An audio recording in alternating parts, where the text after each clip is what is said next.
লখিমপুর ক্ষীরের ঘটনা শুধু দেশ নয়, পৃথিবী সচেতন মানুষের ক্ষোভ প্রতিক্রিয়া ব্যক্ত হতে দেখছি আমরা। ভারতবর্ষের বিজেপি সরকারের বর্বরতার কুৎসিত যে চেহারা তা লখিমপুর ক্ষীরের ঘটনায় আমরা সবাই দেখতে পেলাম। ভারতবর্ষের আপামর সাধারণ মানুষ তীব্র প্রতিক্রিয়া করেছে এই ঘটনার প্রতিবাদে। কংগ্রেস দলের জেনারেল সেক্রেটারি প্রিয়াঙ্কা গান্ধী, যিনি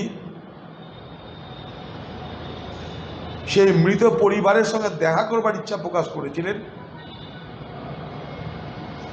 তাকে যেভাবে গ্রেপ্তার করা হয়েছে এবং আটক করা হয়েছে, মনে হচ্ছে প্রিয়াঙ্কা গান্ধী একটা পরিচয় সন্ত্রাসবাদী নেত্রী। অথচ উল্টো দিকে টিএমসি পার্টির এমপিরা গেল, তারা কিন্তু লখিমপুর ক্ষীরিতে সেই মৃত পরিবারদের সঙ্গে দেখা করতে পারল। দেখুন, যখন কোনো এয়ারপোর্টে কোনো এমপি নামবে, সে ভারতবর্ষের যে কোনো এয়ারপোর্টে নামুক, সে ভিআইপি হিসাবে তার লিস্ট তৈরি হয়ে যায়। রাজ্য সরকারের কাছে প্রথম খবর যায় যে আপনার রাজ্যে এমপি আসছে, কারণ আমরাও অন্য রাজ্যে যাই, আমরা জানি এগুলো। অদ্ভুত ব্যাপার যে তৃণমূল পার্টির যারা এমপি, তাদেরকে যেতে দেওয়া হলো, তাদের বাড়ি পৌঁছাতে দেওয়া হলো, অথচ প্রিয়াঙ্কা গান্ধী সমেত, ভূপেশ বাঘেল সমেত যারা লখিমপুর ক্ষীরি যেতে চাইছে তাদেরকে রুখে দেওয়া হচ্ছে। রাহুল গান্ধীকে রুখে দেওয়া হবে, পাঞ্জাবের মুখ্যমন্ত্রীকে রুখে দেওয়া হবে। এবার বিচিত্র এবং অদ্ভুত বৈষম্যের আচরণ করছে এবং স্পষ্ট হয়ে যাচ্ছে ভারতবর্ষে। যে লক্ষ্য করে দেখবেন, যে দুটো দলের বিরুদ্ধে আমরা বলে থাকি যে ভারতবর্ষের দুটো দলকে বিজেপি পার্টি পিছন থেকে মদত করছে শুধু কংগ্রেসকে খতম করার জন্য, একটা দলের নাম আপ, আরেকটা দলের নাম টিএমসি। দুটো দলকেই কিন্তু সেখানে অনুমোদন দেওয়া হয়েছে, যাওয়ার অনুমতি দেওয়া হয়েছে। আর বাংলায় এসে এখানে ভাষণবাজি হবে, মোদির বিরুদ্ধে কংগ্রেস লড়ে না, সব টিএমসি লড়ে। বলে দিই বাংলার মানুষকে, এই প্রিয়াঙ্কা গান্ধী সে যে বাড়িটায় থাকতো, সেই বাড়িটা থেকে তাকে উচ্ছেদ করেছে এই বিজেপি পার্টি সরকার।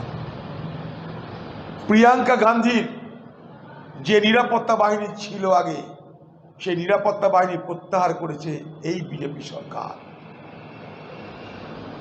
এই প্রিয়াঙ্কা গান্ধীকে আজকে আটক করে রেখেছে, একজন আতঙ্কবাদীর মতন ব্যবহার করছে তার সঙ্গে এই বিজেপি সরকার। তার কারণ একটাই, যে কংগ্রেস বিজেপি পার্টির কাছে সবথেকে বড় রাজনৈতিক প্রতিপক্ষ। তাই পশ্চিমবঙ্গের টিএমসি যাবে, দিল্লির আপ যাবে, কিন্তু কংগ্রেস সেখানে যাবে না। এই হচ্ছে বিজেপির বিচার। আমার একটা জায়গায় খারাপ লাগছে, আমি পশ্চিমবঙ্গের মানুষেরা দৃষ্টি আকর্ষণ করব এই জায়গাটায়, যে দেখুন, মমতা ব্যানার্জির সঙ্গে আমাদের অবশ্যই রাজনৈতিক বিরোধ আছে। রাজনৈতিক বিরোধের কারণ আমরা আজকে নয়, আমরা রাজনীতির বিভিন্ন কর্মকাণ্ডের মধ্য দিয়ে কেন মমতা ব্যানার্জির সরকারের বিরোধিতা করি তার কথা আমরা বলি মানুষকে। আমরা এই কথা বলছি না যে বাংলার সব মানুষ আমাদেরকে তার জন্য সমর্থন করে, না। তা যদি করে তাহলে মমতা ভোট পেল কী করে? নাটক করে হোক, পয়সা দিয়ে হোক, প্রলোভন দেখিয়ে হোক, কোনো না কোনোভাবে তো ভোট তো পাচ্ছে মমতা ব্যানার্জি। তাই সাহেব হয়েছে মুখ্যমন্ত্রী, আমি সেই জায়গাটায় যাচ্ছি না। কিন্তু বাংলার মুখ্যমন্ত্রী মানবিক হবে এটা কিন্তু মনে মনে আমি আশা করি। কিন্তু আজকের বাংলার মুখ্যমন্ত্রীকে বড় অমানবিক লাগছে। কেন জানেন? তার মতন আরেকজন মহিলা, তার উপরে এরকম জুলুম করছে একটা সরকার, বিজেপি সরকার যার বিরুদ্ধে জুলুম করছে, সেখানকার মুখ্যমন্ত্রী যাকে অন্যায়ভাবে গ্রেপ্তার করে একটা টেররিস্টের মতো আচরণ করছে, আতঙ্কির মতন, সন্ত্রাসবাদীর মতন আচরণ করছে, একজন মহিলা হয়ে। বাদ দিন রাজনীতি মমতা ব্যানার্জি, কংগ্রেস, সিপিএম, তৃণমূল বাদ দিন, আপনি তো একটা মহিলা, আপনি তো একটা মানুষ। আজকে এই প্রিয়াঙ্কা গান্ধীর যে পরিবারের রাজীব গান্ধী, সোনিয়া গান্ধী আপনার জন্য কি কিছু করেনি? প্রিয়াঙ্কা গান্ধীর বাবা রাজীব গান্ধী যিনি প্রয়াত, তিনি কি আপনার জীবনের রাজনৈতিক উত্থানে কোনো সদর্থক ভূমিকা পালন করেনি? আপনি বলতে পারবেন? আপনাকে নেতৃত্ব বানিয়েছে তো রাজীব গান্ধী। তার পরিবারের একটা মেয়েকে অকারণে অন্যায়ভাবে একজন সন্ত্রাসবাদীর মতো আচরণ করছে, বাংলার মুখ্যমন্ত্রী প্রতিবাদ করলেন না। এটা really I have been shocked. বাংলার মুখ্যমন্ত্রীর কাছে এই ধরনের আচরণ আমি আশা করি না। আমি তার রাজনৈতিক প্রতিপক্ষ 100 বার, কোনো ভুল না এখানটায়। বিজেপির সঙ্গে তৃণমূলের রাজনৈতিক সমঝোতা স্পষ্ট, এই বক্তব্যে আমার কোনো দ্বিধা নাই। প্রধানমন্ত্রী তো ওদিকে নীরব মোদীকে পাঠিয়ে দিয়েছে ভারতবর্ষের টাকা লুট করে দেশের বাইরে, আর এখানে যত কিছু অত্যাচার সব নীরব থাকবে। এটাও একটা নীরব মোদী, যে পালিয়েছে টাকা চুরি করে, সেও একটা নীরব মোদী। মোদী নীরব থাকে কখন? যখন কৃষকের উপর অত্যাচার হয়, শ্রমিকের উপর অত্যাচার হয়। মোদী নীরব থাকে কখন? যখন লকডাউনের পর লক্ষ লক্ষ মানুষের খালি পায়ে খালি পেটে মিছিল হয়, সেই মিছিলের পরিণামে যখন হাজার হাজার মানুষের মৃত্যু হয়, তখন মোদী থাকে নীরব। সারা পৃথিবী জানে মোদী সরব। আমেরিকার প্রেসিডেন্টের সঙ্গে গল্প করতে মোদী সরব, সহাস্য।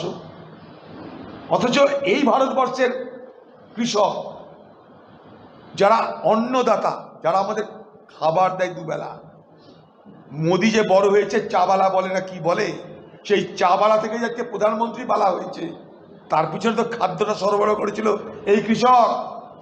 আর কৃষকের মৃত্যুটা ঠিক না বেঠিক আপনি বলুন। যদি মনে করেন হ্যাঁ কৃষক অন্যায় করেছে, মেরেছে, ভালো হয়েছে, বলে দিন। আর যদি বলেন না কৃষকের মৃত্যুটা আপনাকে দুঃখ দিচ্ছে, সেটাও বলে দিন। মোদীজি আপনি এত কঠোর কেন ভারতবর্ষের কৃষকের প্রতি? আপনি এত নির্দয় কেন, নৃশংস কেন ভারতবর্ষের কৃষকের প্রতি? ভারতবর্ষের মানুষ জানতে চায়। मोदी जी आप कुछ बोलिए तो सही। इतना चुप्पी साधी रहना मोदी जी के लिए जरूर हिंदुस्तान के आम किसानों की शिकायत और आरोप लगेगी, और आपको इसीलिए भुगतनी भी पड़ेगी। सिर्फ राम मंदिर और अयोध्या धाम आपको बचा नहीं पाएंगे। अगर राम राज्य हो यूपी, अयोध्या और राम की राज्य हो यूपी, और यूपी में सीतापुर में हमारे घर के बहू, हमारे घर के बच्ची प्रियंका गांधी सीता की माफी, उसके ऊपर जुल्म हो रही है। राम राज्य में आज सीता पे किस तरह की जुल्म हो रहे हैं, मोदी जी आपको ये नहीं दिखाई देते? कुछ तो कहिए। हिंदुस्तान की प्रधानमंत्री जी की इस तरीके की चुप्पी साधी रहना हम सबको शर्मसार करते हैं। তাই মোদিজি বলুন কিছু। অযোধ্যা রামের রাজ্যে সীতার উপর অত্যাচার হচ্ছে কেন? ভণ্ডামি এগুলো?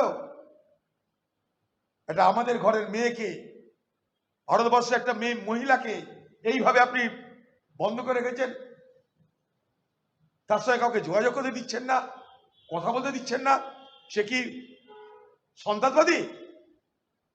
রাজীব গান্ধী, প্রিয়াঙ্কা গান্ধী পরিবারের মেয়ে, সে কি সন্ত্রাসবাদী?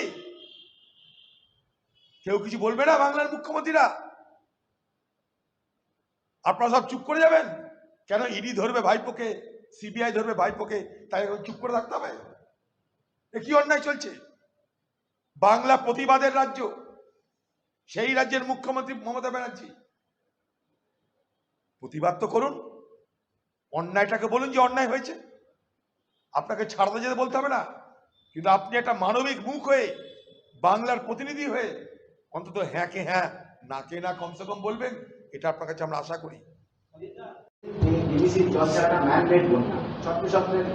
দেখুন, একটা জিনিস বাংলার মুখ্যমন্ত্রী কিছুদিন আগে বলেছিল, এই ডিবিসির জল ছাড়া নিয়ে উনি নাকি বিদ্রোহ করবেন, উনি নাকি বিপ্লব করবেন। কোথায় গেল সে বিপ্লব? এখন আবেদন করছে। কাকে? প্রধানমন্ত্রীকে। আবেদন করে কি বলছেন? একটু ঝালাই করার ব্যবস্থা করে দিন, একটু টাকা দিন। ম্যানমেড বন্যা, সিধা সুপ্রিম কোর্টে যান, কেন্দ্র সরকারকে অপরাধী সাব্যস্ত করুন, টাকা এমনি আসবে আপনার কাছে। এটা ম্যানমেড বন্যা আপনি বলছেন, কিন্তু আপনি কোর্টে যাচ্ছেন না। এই দ্বিচারিতা কেন? এই দ্বিচারিতা কেন? আপনি বাঁধের জল ছাড়ার পর সে জল যেখান দিয়ে যাবে আপনি তো জানেন জল তো নদী দিয়ে যাবে। সেই নদীগুলোকে কাটাই করার ব্যবস্থা করেছেন কোনোদিন? যে নদীগুলোর জল ধারণ ক্ষমতা বাড়িয়ে দেওয়া হোক, করেছেন? অথচ পারতেন। কি করে পারতেন তাও আপনাকে বুঝিয়ে দিচ্ছি।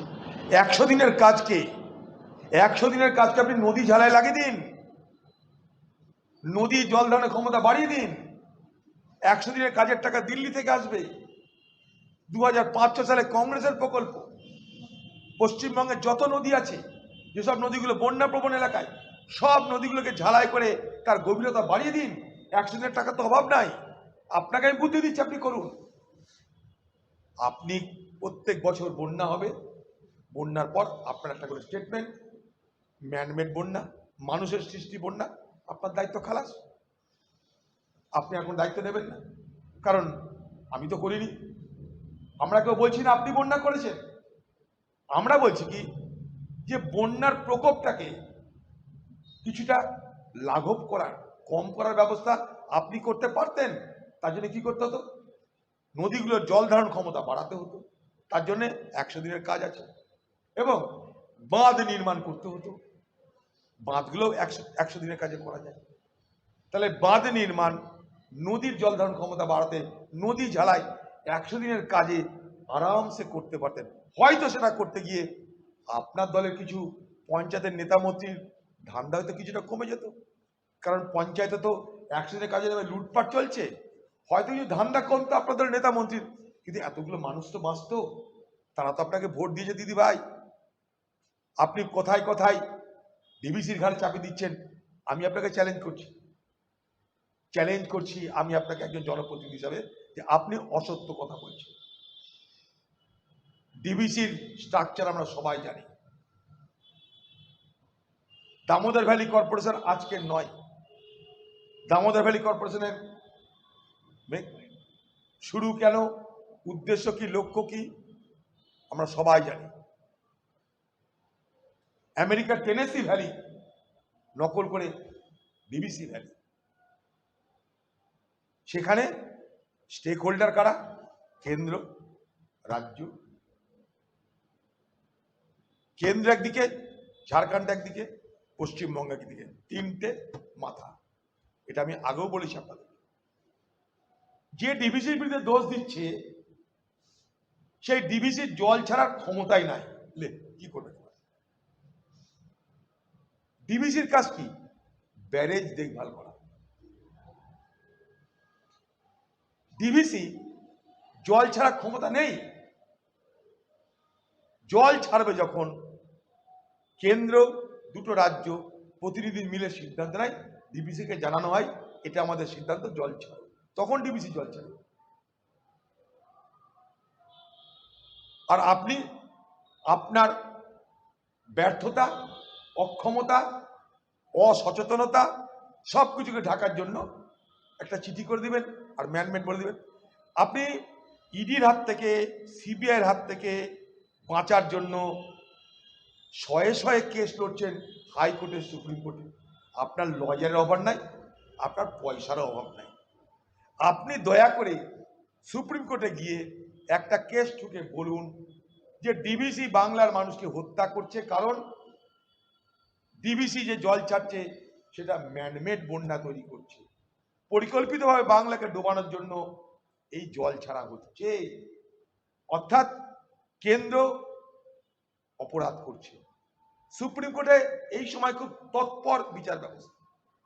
আপনাকে আমি দায়িত্ব নিয়ে বলছি, আপনি কোনো দিকে না তাকিয়ে সিধা সুপ্রিম কোর্টে গিয়ে আপনি আপনার বক্তব্যের সপক্ষে যুক্তি দিয়ে, আপনি নিজেও তো উকিল, মমতা ব্যানার্জির উকিল হয়তো আপনারা অনেকে জানেন না।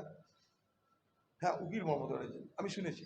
আপনিও মুভ করতে পারেন ওখানে গিয়ে যে ডিভিসি ম্যানমেড বন্যা করে দিয়েছে, আপনার পক্ষে বিরাট রায় আসবে। সেটা করছেন না কেন? বাংলার মানুষকে কেন ধাপ্পা মারছেন? বাংলা মানুষের কেন বুঝলুকি করছেন? সত্যকে সত্য বলে হিম্মত নেই কেন আপনার? আমি তো আপনাকে বুদ্ধি দিচ্ছি কি করে বাঁধের বন্যার থেকে বাঁচা যাবে। 100 দিনের কাজ, সমস্ত নদী ঝালাই লাগিয়ে দিন, বাঁধ নির্মাণে লাগিয়ে দিন। এটাই তো মেন ঠেকানোর রাস্তা। আমরা এখানে কাঁদি মাস্টার প্ল্যান করে বন্যা ঠেকিয়েছি, আপনি কেন করতে পারছেন না?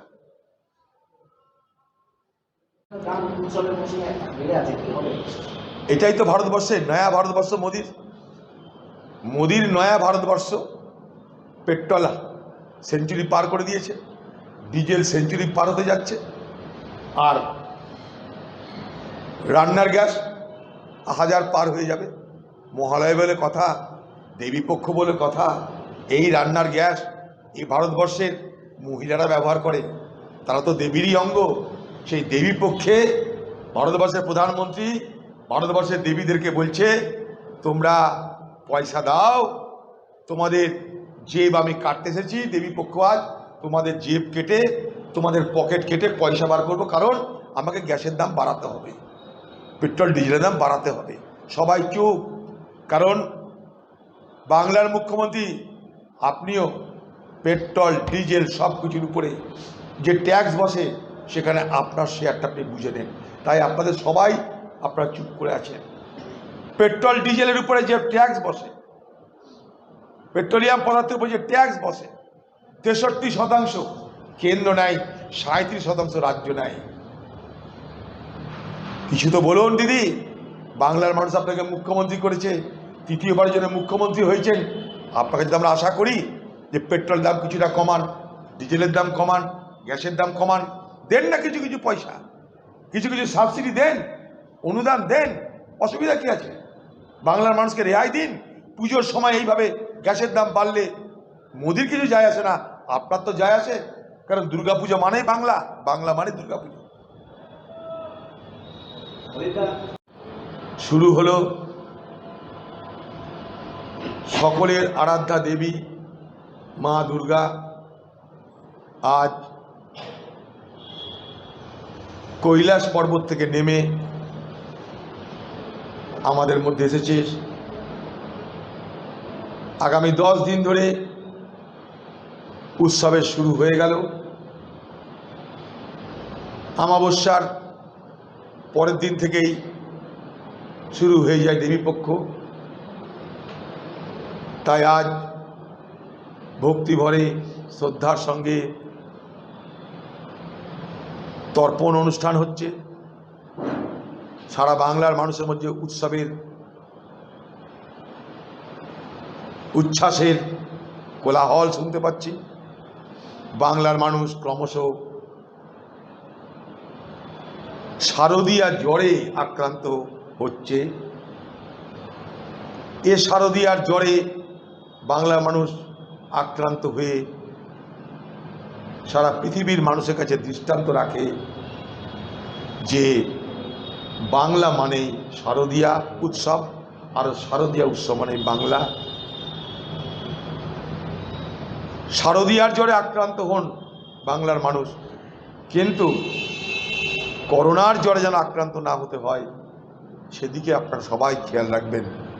সকলের সুস্থতা সকলের আনন্দ, সকলের সুখ কামনা করে আপনাদের সকলের উৎসব ভালো কাটুক, দেবী দুর্গার কাছে এই প্রার্থনা আমি করব।